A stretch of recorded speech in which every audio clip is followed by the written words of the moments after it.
ఈరోజు world meditation day సందర్భంగా మనం ఒక చిన్న స్టోరీని షేర్ చేసుకుందాం. ఇద్దరు మహిళలు కూర్చొని ముచ్చట్లాడుకుంటున్నారట.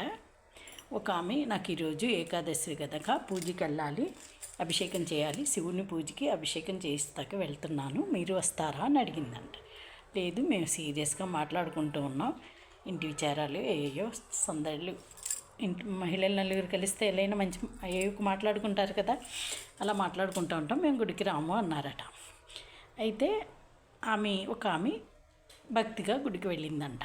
గుడిలో శివాభిషేకం జరుగుతుంది, చేసుకుంటూ ఆలోచించిందంట. చక్కగా ఫ్రెండ్స్ అందరూ కూర్చొని ఎంజాయ్ చేస్తూ ఉంటుంటారు, మాట్లాడుకుంటూ నేను పూజకు వచ్చేసాను అని ఆమె దృష్టి అంతా, మైండ్లో అంతా అభిషేకం చేస్తూ కూడా ఈ మహిళలందరితో కబుర్లు చెప్పుకోవటమే ఇష్టంగా ఫీల్ అవుతూ ఉందంట.